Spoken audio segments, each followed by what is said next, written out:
Cause us to step into the deep places of the Spirit, where we know you as you are, and we are transformed into that same glory. Thank you, precious Father, in Jesus' name. The Lord God Almighty,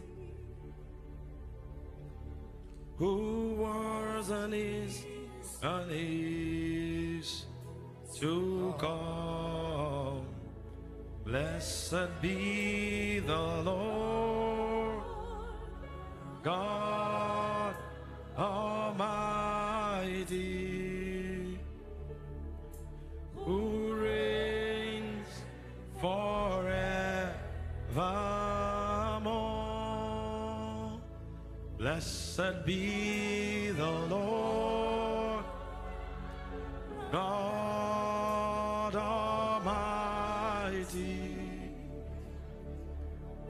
who was and is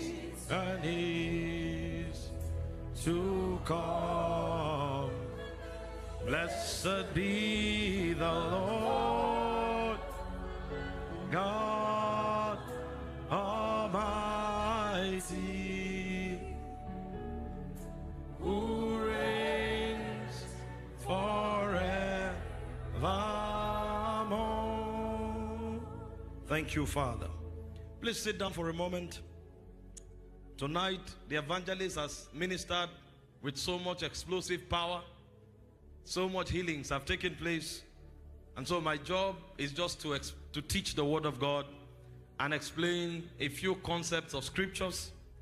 God's servant asked me to do a teaching tonight on the subject of the cross. And so I'm going to be teaching this evening on the message of the cross. My goal this evening is to trust the Lord that somebody will develop faith to begin to walk in the supernatural and to minister in the supernatural. Two things were on my mind when I was preparing for this meeting. Number one was to help somebody to develop faith to receive. And then number two, help somebody develop faith to walk and to minister in the supernatural. But God's servant has done justice to helping us receive, and we have received. And so I'm going to focus more on teaching, opening our understanding to help us to be able to step out in faith and to minister in the power of God. I was listening to God's servant who had a meeting in Nnewi, and he was teaching on a subject entitled The Message That Walked. And that message blessed me so much. And what I'm teaching tonight is a component of that full message. You know, when he was teaching on that message, he took time to show us on what God did at creation. And then he went further to show us what Jesus did at the cross. He went further to show us what happened at the resurrection.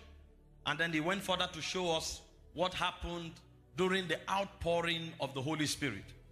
And I've come to understand that these four components, if understood, every believer will live a victorious life. If you study your Bible in Genesis chapter 1 from verse 26, the Bible told us in the beginning, God created the heavens and the earth. Genesis 1 verse 1.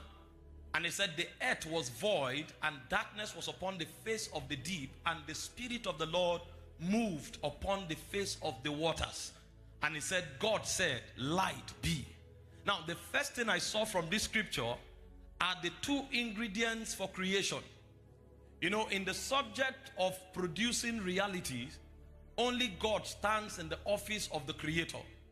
But in the scripture, Genesis chapter 1 verse 2, God gave us understanding on how to produce things. Because we don't know how he creates. That is a syllabus that is given only to God as he sits in the office of the creator. You know, in the subject of divine sovereignty, three things makes up divine sovereignty. Number one is God's attribute as divine. And when we say divine, we are talking about qualities that only God has, but he decides to share. So there are dimensions of God that he shares. They are called communicable attributes of God, like his righteousness, like his faithfulness, his truth, his love. If you find any spirit that has righteousness, he got it from God. Only God is righteous. If you find any spirit or any being that has truth, he got it from God. There's no truth anywhere outside God. There's no righteousness anywhere outside God. There's no genuine love anywhere outside God. When you find these attributes, they come from God. And that's why they are called divine attributes. It means of God. So in the subject of sovereignty, divinity is one of the components. Then you have what we call deity, or his incommunicable attributes. The attributes he has that he does not share. Now, these attributes make him deity because it's on the strength of his possession of these attributes that he alone is worshipped. No other spirit qualifies to be worshipped. You know, people think there are many gods. Isaiah 46 verse 9 and 10, God himself was speaking and he said, there's no other God beside me. God knows he's the only God. And every demon, every fallen angel that is being worshipped today knows also that they are not God. They know that there's only one God. It's those who worship them that lack understanding. If I begin to worship this speaker and I say, this is my God, you can categorize this speaker as a God. It doesn't make it a God. For anything to be God, it must have attributes of deity. And those attributes are incommunicable attributes. And God designed it so that no other being can come into that office and claim to be God. And those attributes are his omnipotence, his omniscience, his omnipresence, his immutability, his eternality, and his self-existence. These 6 attributes, only God possesses them. And that's why he is called deity. And then you have his supremacy. When you speak of God's supremacy, you are talking about his authority. For instance, only God is creator. There's no other being that can create.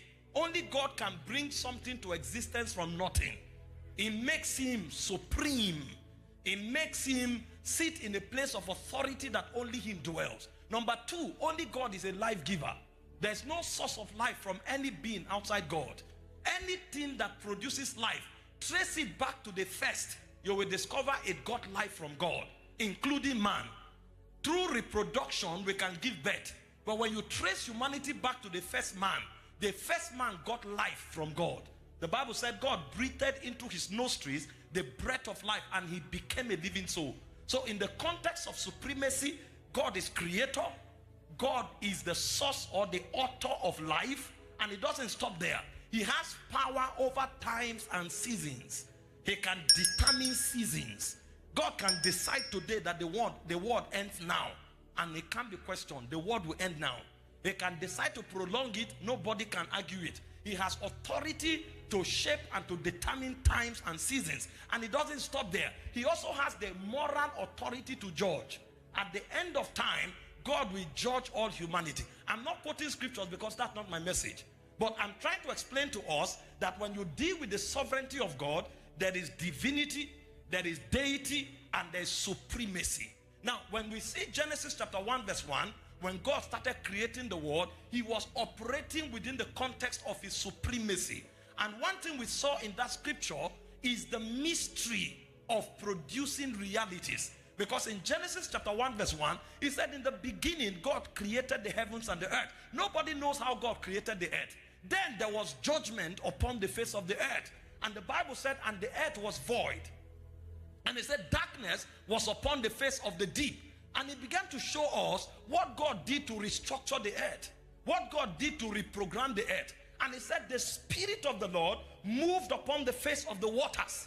And God said, and then creation began again. So we understand that the 2 raw materials that you must have in order to reprogram any reality is the move of the Spirit and the Word of God.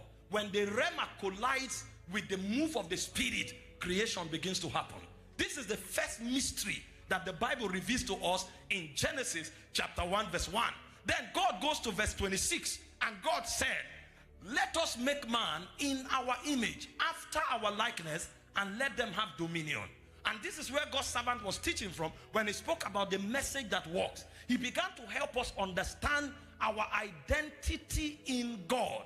Let us make man in our image, after our likeness. Now, it's important for you to know this, because if you don't know this, You will not know why Jesus died. You will not know what God wants to achieve when God is lavishing his love on you. When we speak about the cross, you may think, oh, the death of Jesus is just to get me healthy. You may think the death of Jesus is just to get me food to eat. You may think the death of Jesus is just to help me get by in life. For you to really appreciate what God did on the cross, you need to understand what God had in mind when he created you. Because that is what God wants to achieve when he sent Jesus to die. And this is why it's important for you to first of all understand the identity that God gave you at creation. He said, let us make man in our image, after our likeness. And he said, if he is able to make man in his image and in his likeness, he said dominion is a byproduct. Dominion is a byproduct of any creature that has the image and the likeness of God. And when you study that scripture, the word dominion, the word image is the word selim. When I read that word and studied it, I was surprised. I realized the word selim is actually the word idol. And I said, what's going on here? So those who practice idol worship, they were actually learning a dimension from the spirit. No wonder God is against idol worship. Because the word selim is the word idol. What that means is that man is a vessel that traps God, that contains God and reflects God. You know, when you go to a shrine and you see a wooden object, what they are trying to do is to trap a demon and to reflect the dimension of a demon. And this is why God frowns against idol worship. Because when you go to the shrine, you are not bowing to a wood. You are bowing to an instrument that contains a demon and reflects a demon. So you are actually worshiping a demon. That's what's going on. The wood is a reflection of a demonic entity. Now, when God created man as his host. We were designed to host God and to reflect God. So when you want to see God, the clearest way to see God was to look upon the man that God created. He is his image and his likeness. So man is actually the photocopy of divinity. This is why we have God's divine attributes, like his righteousness, like his love, like his truth. He shares with us because we were designed to reflect God. On the strength of this, anything that does not happen to God should not be permitted to happen to you. Because you were created to model God. You were created to reflect God. If God does not fall sick, you shouldn't fall sick. That means as far as God is concerned, sickness should not be something you negotiate about. It's not permitted because you were not created to host it. Because God does not host it. As far as God is concerned, you shouldn't sin because God does not sin. So you shouldn't sin. It is not accommodatable within the context of what you were created to model. This is why we stand against anything that is underneath God's reality. Anything that cannot be obtainable in God should not be found in you. And also, anything that is in God, you have the right to demand it. Because you were created in his image. And then the word likeness is the word demuter. And the word demuter means a model. You know, when some of these inventions, when those guys who produce cars, aircrafts, when they want to produce something, they first of all design few, maybe 5 or 10. They call those ones models. Those ones are the ones that display the excellency of that creation.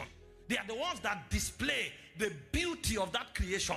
And they are the ones that display the intelligence of the designer. So what it means is that the model is actually the pride of the designer.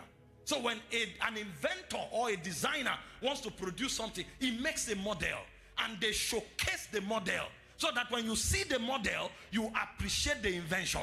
You appreciate the inventor. So if you are looking for the wisdom of the inventor, even if you don't meet him, when you see the model has the capacity to show you the powers, the prowess, the intelligence of the inventor. So when God wanted to show that he is powerful, when God wanted to show that he was wise, when God wanted to show that he was creative, the zenith of his creative power was not an angel, it was a man, because man is the model Until next time, don't forget to subscribe to our channel. Thanks and God bless you. Amen.